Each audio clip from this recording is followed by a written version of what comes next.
Pemimpin negara atau lebih dikenali sebagai presiden adalah sosok yang mengawal sesebuah negara. Dari zaman purba, sosok pemimpin sangat dihormati dan disanjung. Pemimpin sebenarnya adalah sosok yang mendapat perlindungan terbaik. Tapi tidak menolak kemungkinan ada pihak-pihak tertentu yang membenci mereka. Dan perlindungan yang didapat tidak semestinya dapat menjamin nyawa seseorang pemimpin. Oleh disebabkan itu, mari bersama saya kita melihat tragedi-tragedi tewasnya presiden sesebuah negara yang paling ngeri.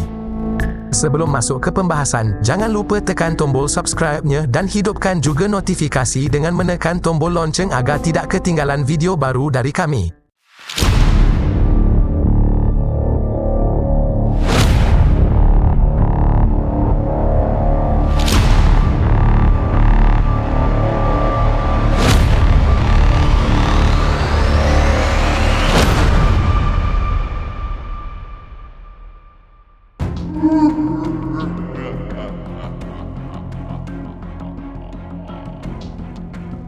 Pertama, Abraham Lincoln. Abraham Lincoln merupakan Presiden Amerika Syarikat yang ke-16.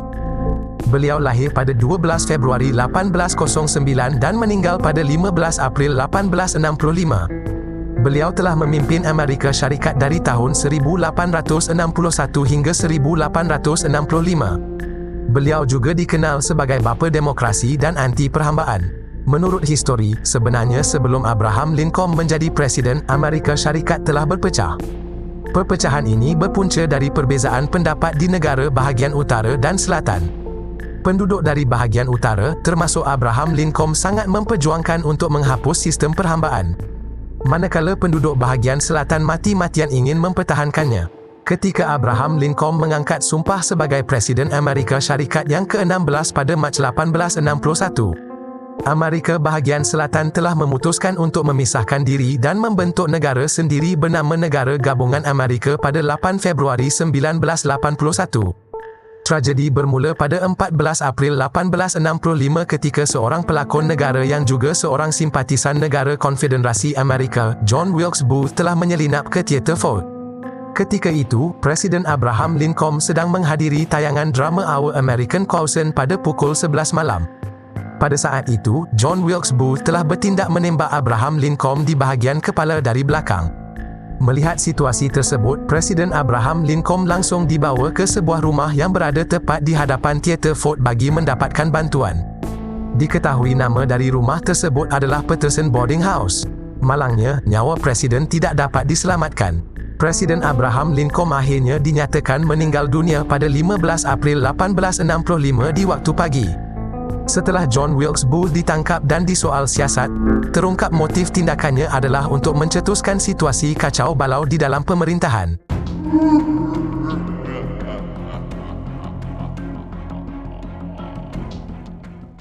Kedua, Adolf Hitler. Siapa yang tidak mengenal diktator Adolf Hitler? Sosok yang telah memimpin Nazi dalam Perang Dunia Kedua. Pelaku genosida kepada 6 juta orang Yahudi. Pembunuh jutaan nyawa manusia ketika itu. Menurut histori, Adolf Hitler telah naik sebagai Chancellor Jerman pada 30 Januari 1933 hingga 1939. Di bawah kepimpinannya, negara Jerman telah melanggar beberapa perjanjian Versailles. Perjanjian yang telah menamatkan Perang Dunia Pertama. Bermula dari keluarnya Jerman dari Liga Negara, membentuk semula pasukan tentera, menyerang negara-negara lain seperti Austria, Perancis, Czechoslovakia dan beberapa negara lain. Meskipun pada awal peperangan, Nazi sentiasa mencapai kemenangan, tetapi keadaan mula berubah menjelang akhir Perang Dunia Kedua. Nazi yang kalah dalam pertempuran Stalingrad pada tahun 1943 dan pertempuran Bulge pada tahun 1944 telah membuat Adolf Hitler terguncang. Ditambah fakta, penyertaan tentera bersekutu telah menambah bebanan bagi pihak Nazi. Dengan situasi yang mendesak, Adolf Hitler akhirnya memutuskan untuk bersembunyi di Führerbunker sejak Januari 1945. Setelah kekalahan Nazi, pihak bersekutu yang mengejar Adolf Hitler telah mendapati diktator itu tergeletak di lantai dengan sepucuk pistol. Para ahli akhirnya memutuskan bahawa Adolf Hitler telah menembak dirinya sendiri di bahagian kepala pada 30 April 1945. Kematian Adolf Hitler yang dinyatakan pihak bersekutu telah diselubungi banyak teori konspirasi. Bagaimana menurut kalian?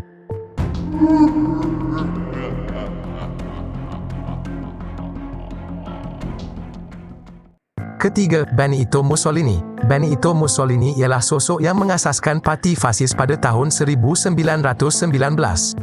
Pada tahun 1922, Benito Mussolini secara rasmi dilantik sebagai Perdana Menteri Itali, namun kemudiannya pemimpinannya berubah menjadi diktator pada tahun 1925. Menurut biografi, pada tahun 1939, Benito Mussolini telah menandatangani Pakatan Tentera dengan Adolf Hitler. Di bawah pengaruh Adolf Hitler, Benito Mussolini juga akhirnya meninggalkan Liga Bangsa-Bangsa. Mereka juga telah mendiskriminasikan Yahudi secara habis-habisan.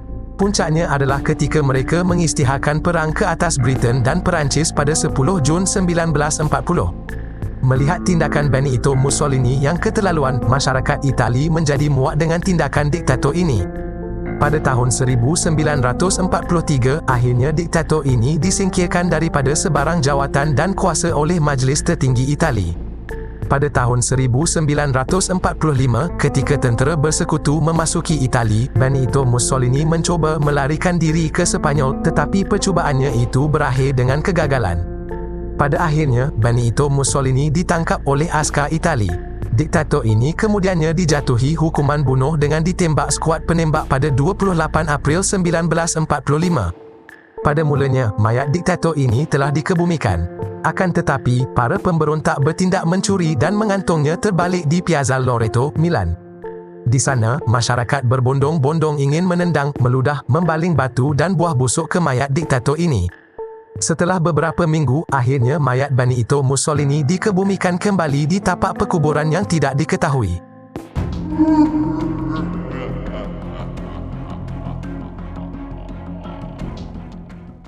Keempat, John F. Kennedy. Mungkin Presiden Amerika Syarikat pada masa dulu menjadi sasaran para teroris dikarenakan gelar yang dipegang Presiden sebagai orang paling berkuasa di dunia. John F. Kennedy merupakan Presiden ke-35 Amerika Syarikat. Ketika dilantik menjadi Presiden, beliau berusia 43 tahun. Hal ini menjadikannya Presiden Amerika Syarikat paling muda di dalam sejarah. Beliau juga sangat dicintai dan disukai masyarakat ketika itu. Meskipun begitu, beliau tetap tidak lepas dari sebarang ancaman yang dapat mengancam nyawanya. Menurut JFK Library, saat kepimpinan John F. Kennedy dipenuhi banyak masalah serius. Salah satunya adalah isu diskriminasi kaum yang kental, di mana masyarakat berkulit hitam dilayan secara buruk berbanding masyarakat berkulit putih. Pada 21 November 1963, John F. Kennedy telah berangkat ke Texas bagi tujuan memberikan pidato. Keesokan harinya, 22 November 1963, ketika rombongan Presiden melepasi Dallas Trade Mart, Presiden Amerika Syarikat ini telah ditembak tepat di bahagian kepala dan leher. Beliau yang berada satu kereta dengan isteri dan Gubernur Texas ini langsung dilarikan ke hospital terdekat. Malangnya, 30 minit kemudian, beliau telah menghembuskan nafas. Manakala Gubernur Texas berhasil pulih meskipun memakan masa yang lama. Dalam masa yang sama, 70 minit setelah insiden tersebut, Jabatan Polis Dallas berjaya menangkap pelaku penembakan Presiden. Identiti penembak diketahui bernama Lee Harvey Oswald, seorang bekas Marin Amerika Syarikat. Pelaku akhirnya diadili dan disabitkan oleh Mahkamah Negeri Texas atas tindakan pembunuhan. Selang 2 hari setelah dipindahkan ke penjara, lelaki ini ditembak mati di ibu pejabat polis Dallas oleh seorang pemilik kelab malam yang bernama Jack Ruby. Sehingga kini, motif dan kebenaran kes pembunuhan Presiden ke-35 Amerika Syarikat, John F. Kennedy masih diperdebatkan.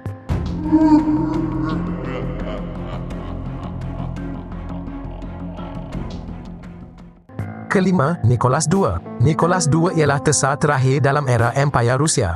Pada mulanya, Nicholas sama sekali tidak berkeinginan untuk menjadi pemimpin. Beliau lahir pada 6 atau 18 Mei 1868 dan meninggal pada 17 Julai 1918. Beliau berkuasa selama 23 tahun dari 1894 hingga 1917 dengan gelar Emperor and Autocrat of all the Russias. Nicholas II merupakan sepupu pertama Raja George V England. Datuknya pula merupakan pencetus Great Reforms, Tsar Alexander II. Ketika berusia 13 tahun, datuknya telah tewas dibunuh ahli kumpulan radikan People's Will, Narodnaya Volia, selepas 5 kali percubaan yang gagal. Nicholas II mendapatkan pendidikan homeschooling yang sangat baik. Dia juga diketahui telah berkhidmat sebagai pegawai berpangkat rendah dalam Regimen Lifeguard Preobrazhensky dan Regimen Lifeguard Hussar. Pada tahun 1892, Nicholas II telah dinaikkan pangkat menjadi kolonel. Pada tahun 1891, sebagai pewaris takhta, Nicholas telah mengembara ke sekitar kawasan benua Eurasia. Namun ketika berada di Jepun, dia telah menghadapi situasi percubaan pembunuhan daripada salah seorang polis pengiringnya. Pada bulan Mei 1896, Nicholas telah dilantik secara rasmi selepas 18 bulan menjadi tesar. Namun, peristiwa itu dibayangi oleh tragedi Conquer, tragedi yang telah menewaskan lebih 1,300 orang dan 1,300 lagi cedera. Pasangan diraja ini kemudiannya melawat para korban dan menjanjikan pampasan. Walaupun begitu, ketika petang tragedi berlaku, mereka malah berada di Perancis menikmati pertandingan bola. Kedutaan Perancis yang melihat hal itu akhirnya memberinya gelar Nicholas the Bloody. Pada 17 Julai 1918, Nicholas II, keluarganya dan beberapa hamba telah dibunuh oleh Bolshevik Yakov Yurovsky, seorang algojo.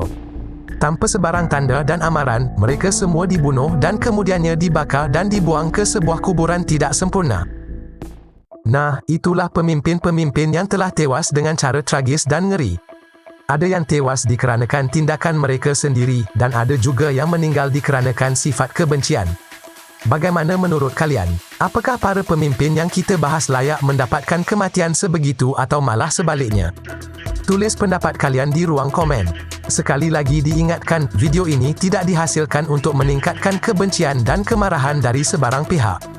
Video ini dihasilkan semata-mata untuk mengimbau sejarah agar tidak berulang kembali. Jangan mempercayai video yang kami hasilkan sepenuhnya.